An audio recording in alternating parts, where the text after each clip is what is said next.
Hello, and welcome back to Gain, Grow, Retain. On today's episode, we've got Nalu Medeiros from ForeUp Golf. They are a company based out of Lehi, Utah that services the golf course industry, and we've had an opportunity to meet Nalu here over the last couple of years. We really enjoyed the conversation as we dove into a couple of topics around just the constant improvement that he's looking for in his customer success team, how he thinks about customer segmentation, hiring CSMs. We talk about the Silicon Slopes out there in Utah, as well as the Polynesian community that he is a large part of. So enjoyed Nalu taking some time with us and hope you all enjoy the episode. Welcome to the Gain, Grow, Retain podcast. One of the first things that we want to talk through and think about with you is just the evolution of, I think, the tech community in Lehi right now. I know you guys are out in kind of the Salt Lake City, Lehi area, and we know that's becoming the Silicon Slopes. So why don't we start there? Maybe what you've seen and how that has shifted, maybe what you would attribute that to and why that's become a big success. And then maybe we'll dive into a little bit of what you're doing at ForeUp and figure out how you guys are thinking about customer success. Yeah, absolutely. Well, aloha, and thank you for having me on the podcast today. I really, really appreciate it. The tech SaaS community, the growth in Utah has been pretty insane. I think around the country, most people know that SaaS in Utah is starting to grow, and that the term Silicon Slopes is definitely on the rise. As I think about, maybe what's caused that or what has been a main source of growth, I honestly think it kind of comes down to two things. Number one, I think the governor's office has actually done a fantastic job encouraging startups and putting policies and different things into place that allow companies to open up shop here and encourage new ideas and different ways that they've done tax reform and different things. So I definitely attribute that to Governor Herbert and his office and a lot of things that he's done. But then second, I think to that is Adobe. So Adobe was the first kind of major, company tech company that came into Utah. And at the Silicon Slopes Tech Conference they had earlier this year in February, they actually had the founder of Adobe was one of the guest speakers in the main hall. And they asked him this exact question: why did you pick Utah? Why did you come here? And he said that it's an amazing talent pool. There's a great work-life balance out here with the mountains and everything that you have available to you.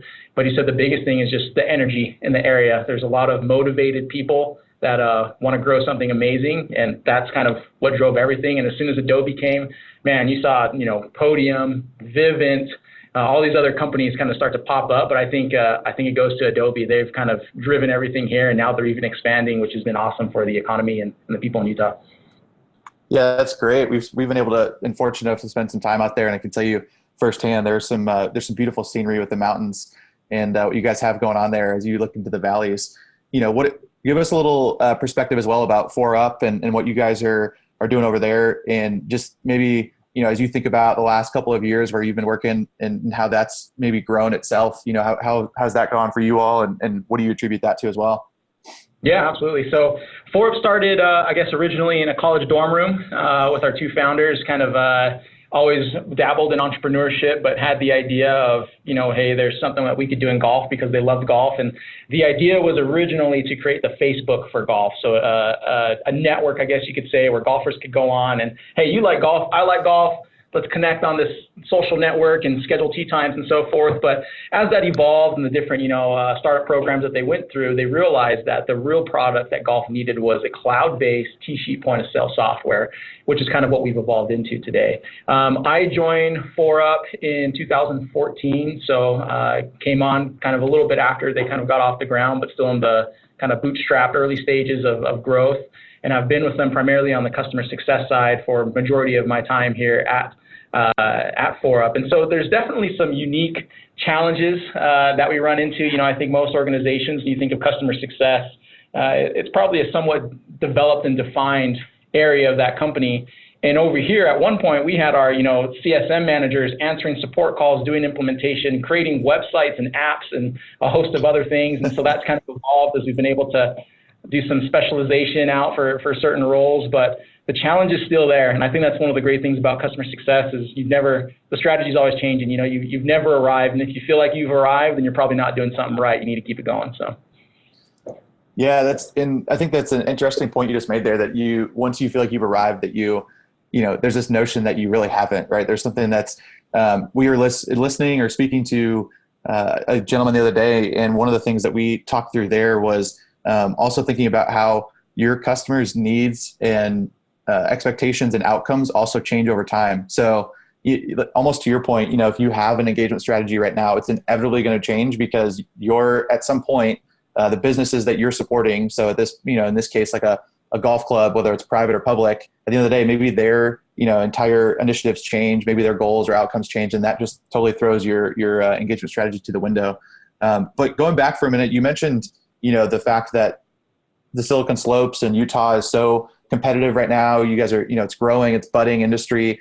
How does that kind of lead into some of the customer success hiring perspectives that you have? Is that really hindering you in the sense that, you do have such a vast talent pool, but now you've got so many other companies to compete with. So how do you maybe get over that gap, or how have you tried to think about, bringing people in from the outside and really trying to grow that customer success team?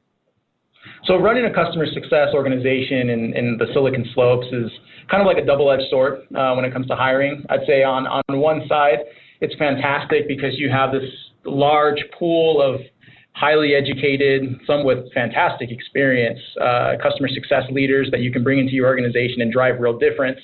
But on the other end, I am, ForeUp is a growing company, so I am competing with Adobe and Vivint and Rainfocus. There's other companies out there that have a lot of cash flow behind them, and so sometimes competing with them on that level has been tough.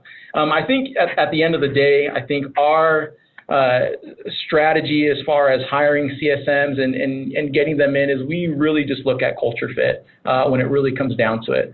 I think, experience is definitely valuable, but what we're trying to build is a team. And when I look at my CSMs, all of them were hired for a specific reason, and all of them brought something to the company that we were specifically looking for.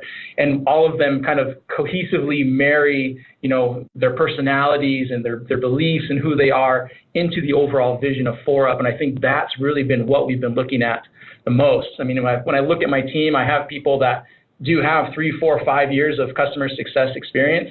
And I also have other people that have had 0 customer success experience that we've been able to bring on. And there have been challenges with training and kind of getting them up to speed on understanding a few things.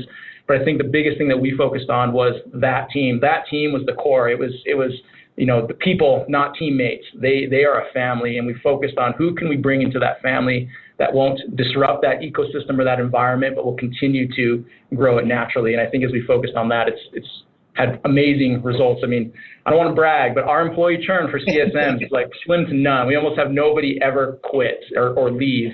Everybody that we brought in has stayed for many years, and they seem to be very happy. That's great, Nalu. And I mean, even yourself, I mean, having been there since 2014, a lot of people are not staying in any job that long anymore. And so I had an interview with somebody the other day, and awesome candidate for one of our roles over here at Rainfocus that we're hiring for. And, but there was this pattern of leaving a job after 12 to 18 months. And I was like, man, I don't know that you're going to be here, longer than 12 or 18 months. So how do I get comfortable with that? So I think it's awesome to have that kind of longevity or, on your plate, especially if you're growing and you're learning new things and taking on new responsibilities. And it's just awesome. So one of the things I was going to, ask you about is you talked a little bit in our pre-call about how you maybe split out some roles and maybe gave different people different types of responsibilities. And I think we see it a lot as you go from early stage into a more mature company. It tends to be a sort of a one blob of people doing the same thing, but then you start to specialize. So how did you decide where to start specializing within your team as you built it out? Yeah. So golf is interesting. Everybody loves golf. And when you think about the golf industry, there's kind of natural segments that come up. So obviously you have your public courses, you have private courses, you have simulators, you have country clubs. And even on the spectrum of a country club, you have your, high-end, thousands of dollars for a membership per month at a country club versus you just pay $200 a month. And so as we grew, the team originally started off with just CSMs managing everyone. And it was kind of just a round robin. As a new account came in, it was just kind of, okay, you're the next person up. And we didn't really look at or factor in, hey, public courses need to be serviced differently than a country club. And so I would say it was probably around the 200 to 300 account mark that we really started to realize, the same strategy that we're applying for public is not going to work for our country clubs. It's not a cookie cutter. That everybody was different. No account is the same. No golf course is the same. And so as we looked at that, at least in golf, again, it was easy to naturally see where those segmentations are. But even then, as that's grown to what we have now, we kind of have 3 different levels of customer success managers. So I have my normal CSMs, and we've actually done it by revenue. And so they've kind of managed a certain book of business up until a certain point. And we've kind of naturally found that if they manage, X thousands of dollars a year on a contract, that will naturally include certain products that we offer. Likewise, we have our senior CSMs, and they kind of handle more of the high ends, which naturally works out to be the country clubs because they're paying more and using more of our products and different things like that. And then most recently, we've added in another pivot where we've added in enterprise account managers. So we've been jumping in a lot more with cities and MCOs, multi-course operations, big corporations like Disney World. Now we're running their facilities down in Florida. And so that has required a new set of strategy, customer success strategy. So it's something that's evolved. And I think even today, earlier, I had a discussion with one of my team leads, and there's even discussion now about how do we evolve that even further because things are continually changing. So it's definitely been a process. I don't know if we've ever nailed it right on the head, but I think we've tried to just be agile. It's probably the best way to say it. If it's not working, I'd rather make a change now than wait 6 months and have to change it later. Yeah, that makes complete sense.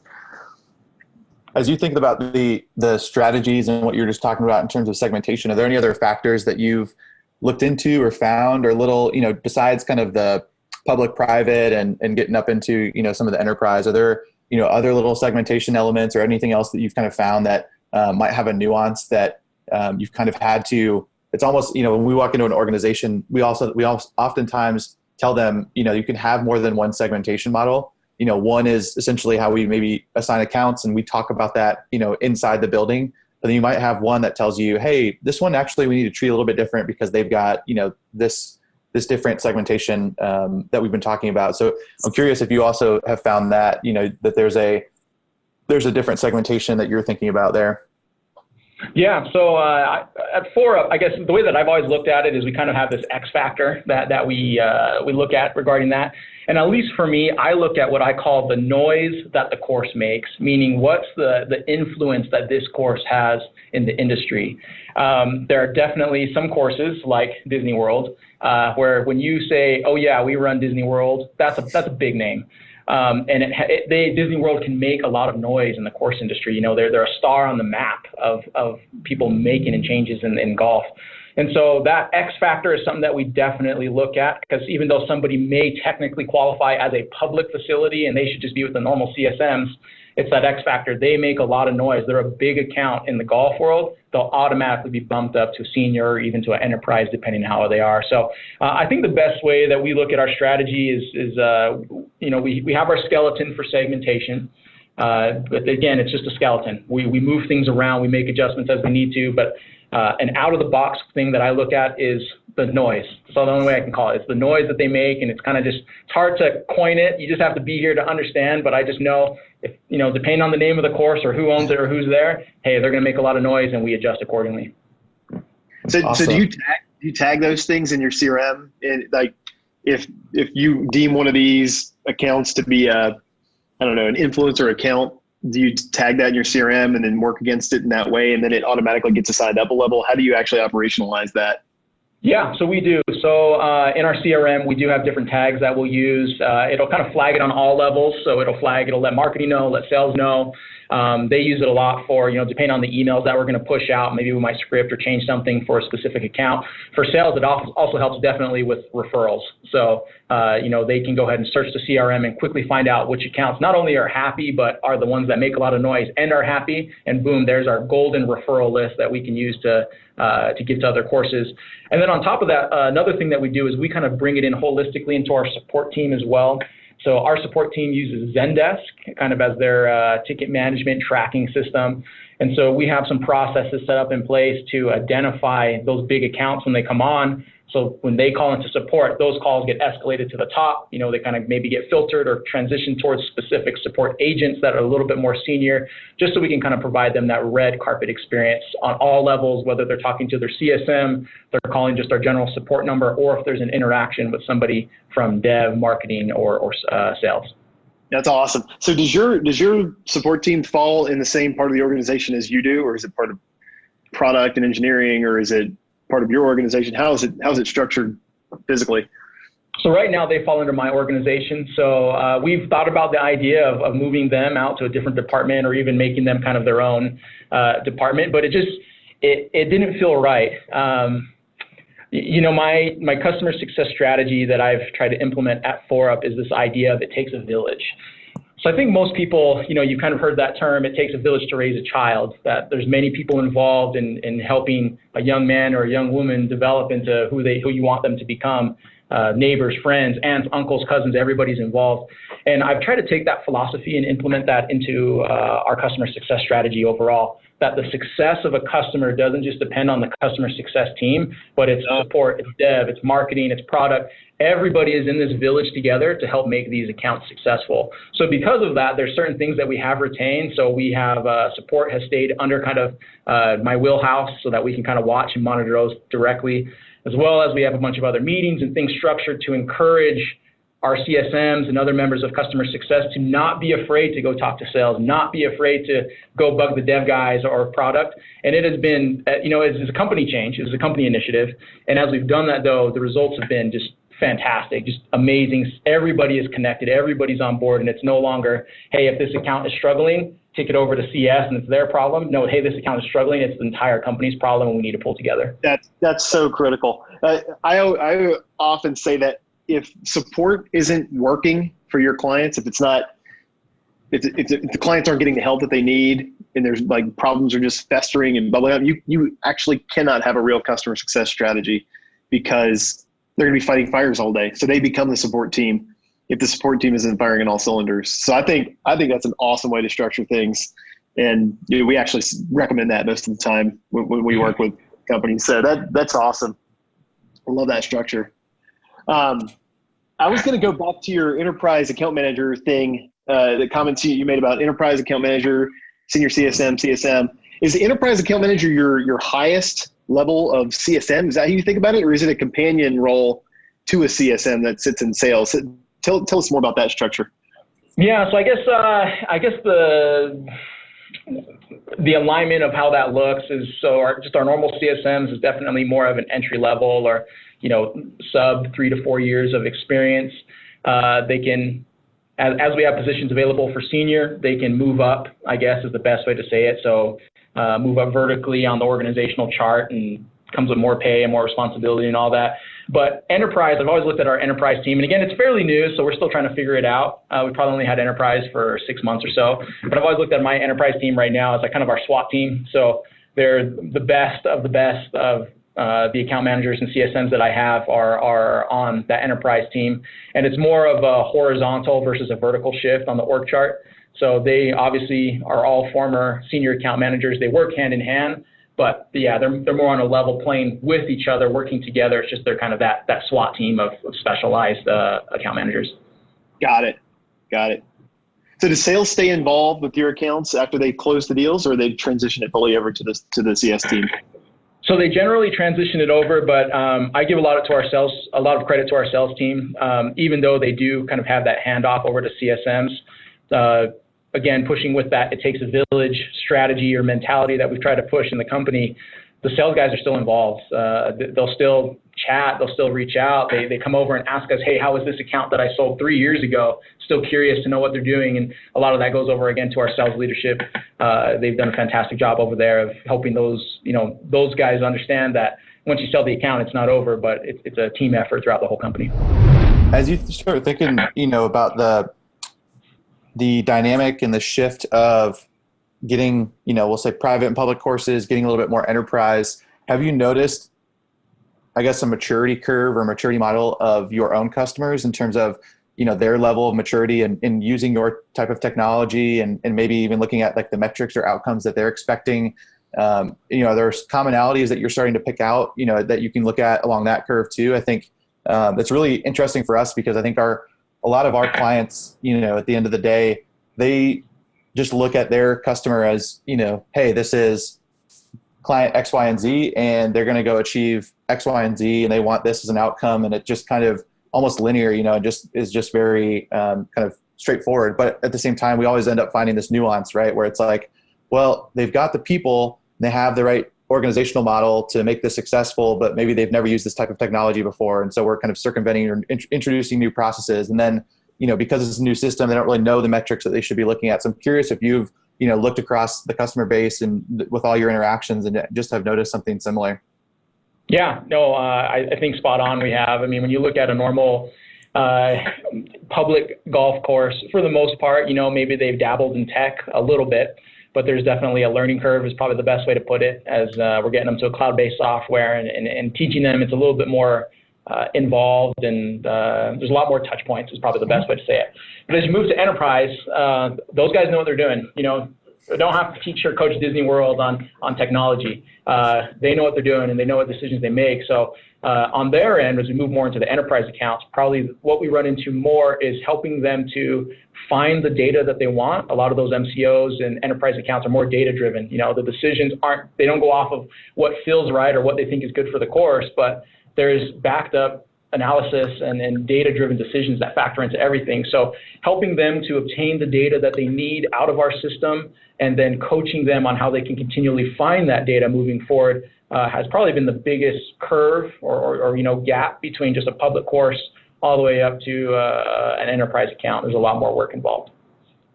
That makes sense. And that's intriguing. I'm kind of curious now too, if you've got any stories, maybe, you don't necessarily have to share the client name or anything, but do you guys have any big kind of analytical wins where you're just like, hey, we went in and kind of found the analytics the client was looking for and we helped them, do X, Y, and Z? Like, is there any cool little analytical story that you guys have there? Yeah. So I think the biggest thing is as we started to get into more enterprise accounts, our CTO, he was the first one to kind of notice this trend of, hey, there's going to be a lot more data requirements to be here. So to get ahead of the curve, what he added in was actually a data-driven dashboard that's directly on our tee sheet. And up to that point, we never had that. I mean, obviously, our customers could go to the reports module in our software, and they can run a few different reports and do some comparisons, but it was a lot more manual work. But up until that point, no one asked us. So as we started to see this increase in demand for, hey, data seems like more of these courses that are coming on want more data and they want to analyze it better. Our CTO kind of saw that, built out this amazing dashboard, put it right onto the tee sheet so it was easy for them to access. And even our sales team was able to comment, as they were going in to pitch and work with these accounts to bring them on. It was kind of like we didn't have to, sidestep or kind of dance around whether or not we could provide them that data. It was, hey, it's right here. Click on the dashboard. It's immediately popped up. And I think it's another one of those things where Dev heard the cries of the CSMs and saying, hey, we have some issues coming here. And instead of pushing back and saying that's not on the roadmap, it was, hey, let's fix this because this is something we're going to encounter moving forward. Yeah. How did you just breezed over that for a minute. Sorry, Jay, but I was just going to mention how I think that's a really big point is how did you get that feedback to the team in order for that to happen? Do you guys have kind of a closed feedback loop through your CRM system? Is there, do you guys have meetings that you facilitate? Like, how do you guys really try and align product with the CSM feedback that you guys have there, or even, feedback that's outside the CSM, really the voice of the customer? So we do a few things on a couple different levels. Probably the most helpful is, so we use Slack for our internal company communication. And we've created specific channels where it's just dev and CSMs in the same channel.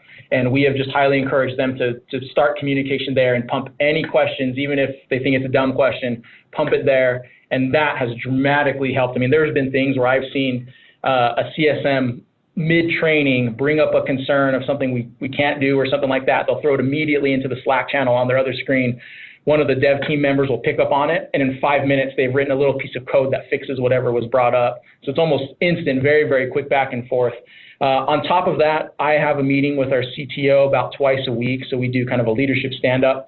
In that meeting, it's an opportunity for me to bring, what I'm hearing and what our concerns are. And our CTO, and I talk a lot about our people, but our people are really amazing. Our CTO, he'll listen. He doesn't push back. He'll hop on phone calls with our customers, very, very willing to understand where they're coming from.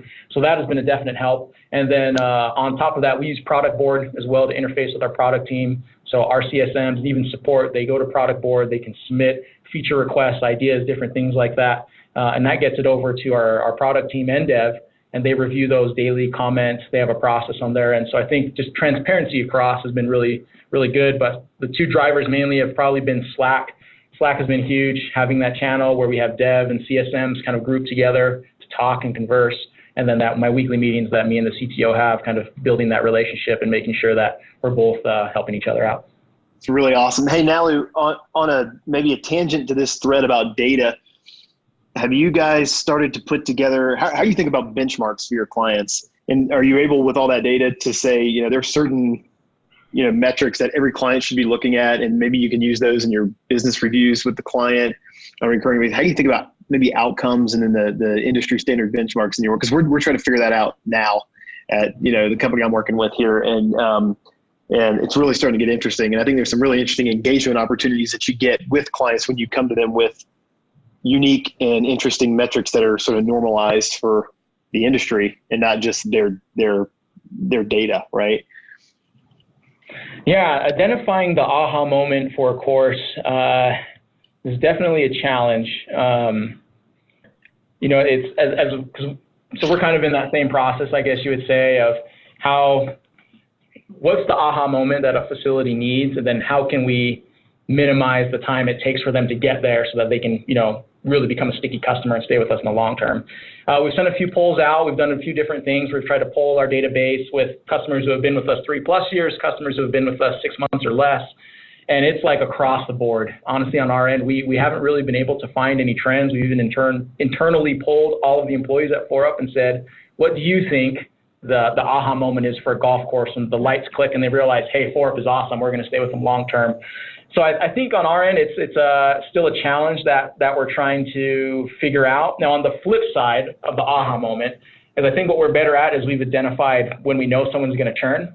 So while we're still trying to figure out how to get them to that point where they're solid with us and happy, on the other side, we do have a couple things where we say, hey, if X, Y, and Z happen, it's most likely that they are probably going to cancel with us in the next 3 months. That's it. So many companies have a hard time identifying that because different domains, it may not be as identifiable. Right. That's cool that you've been able to put that together. Yeah, no. So, and on our end, we watch sales data a lot. So we'll watch what's going on in the account and monitor that. We watch logins as well. So how often are they logging in? Just a couple of red flags, some automation that pop up. If certain things, check the box, then get it over to the CSM and they get on those calls and figure out what's going on. So you've mentioned a couple of times about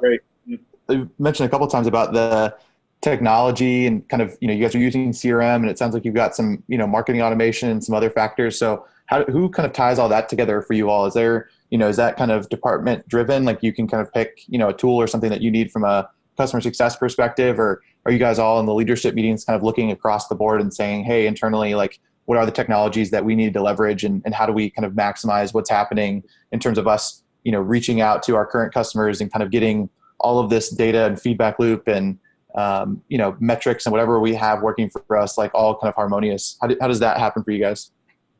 I would say that our internal tech stack probably started with marketing.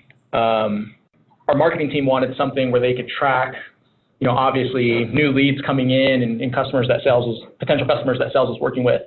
But then on top of that, wanted to track the lifetime of existing customers that we have. And the old CRM that we were using just wasn't doing that, wasn't being very effective.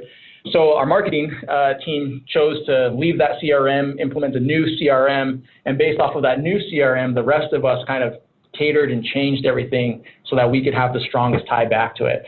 So for me, kind of how that impacted is our support team was using another tool to manage tickets and so forth. And that tool did not have a really good API integration into the CRM that marketing's using. So when we let marketing kind of drive that decision, I followed up by, okay, well, since we're going to go with that, I'm going to change my tools and different things that we're using so that we can make sure everything's being connected. So obviously there's definitely some IT gaps, when you have information traveling back and forth between different softwares and then trying to communicate, and there's different hands touching it. The data's never going to be perfect. It's never clean.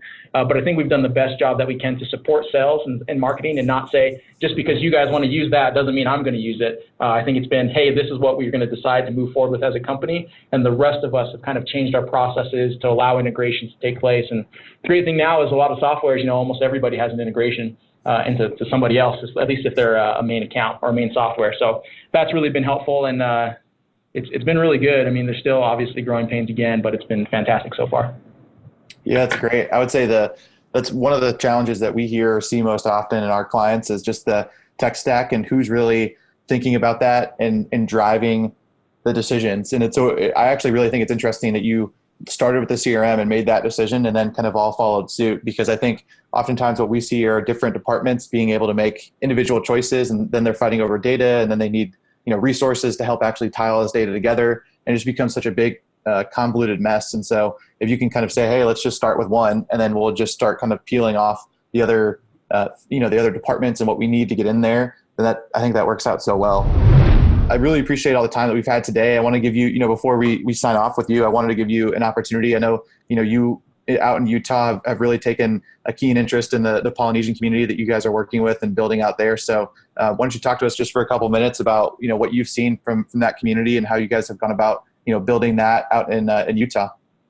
Yeah, absolutely. So I'm part of an organization that's called the Utah Polynesian Professionals. And in Utah, there's a unique Polynesian presence.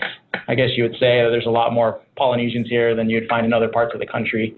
And there's kind of been this trend for Polynesians where most of them will go through high school, and when they graduate high school, they don't really look beyond that. So as far as career growth and opportunities that are available to them or improving their skills, that all kind of gets halted and they stop. And a lot of them will go to work for day labor or hourly jobs.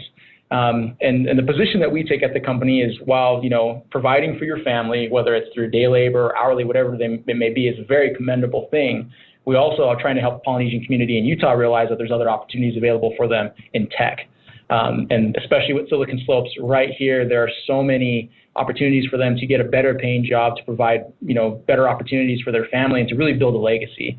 So that's really what Utah Polynesian Professionals has been about, is doing resume reviews and practicing interview questions and leveraging our networks to help our Polynesians, that we have here, to improve their lives overall, as well as just pushing diversity in the workplace. And I think one of the board members I sit with, when he talks about D&I, he always says, diversity is like being invited to the party, but inclusion is being invited to dance at the party. And that's what we're really trying to push is more diversity inclusion in a lot of the companies around here, and try to get these Polynesians moving, get them going, and then have them help their families out. Man, that's so cool. I'm very in awe and admiration here. Just, the type of role that you can take like that. And, especially it sounds like you're on the board and taking such an active seat. What are some of do you guys do events, or do you guys, you mentioned kind of resume building and looking at interview questions, but, what's maybe some of the main things that you guys look to do for that community and put together? Yeah, so I think our biggest thing is networking events. So we have some fantastic companies around here that kind of back us up. So Adobe, LucidChart, Pluralsight, Podium, just to name a few. We've had Delta and a few others that have reached out.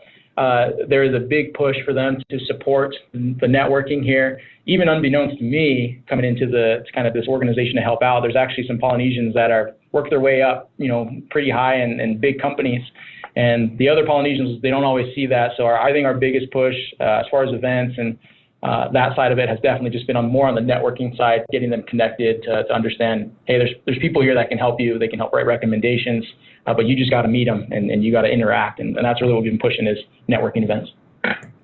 Awesome. Well, that's so cool. Again, I appreciate you so much for taking the time with us today. It's been a fun conversation. We've gotten to know each other, over the last year, and hopefully we'll continue to stay in touch with you, because I think it's been awesome to listen how you've really grown that customer success team there and the growth that you guys are having at ForeUp. It's it's fun. And I think, like you mentioned, this is kind of a tortoise race. At the end of the day, you just have to continue to keep changing and keep moving, and can't stand still. So I think you're a testament to that, and we appreciate the time today. Yeah, aloha. Thank you for having me on. Hey guys, thanks so much for taking the time to listen to the Gain, Grow, Retain podcast. If you liked what you heard, please take a moment and share the podcast with your friends and colleagues and subscribe. We really appreciate it. Talk to you soon.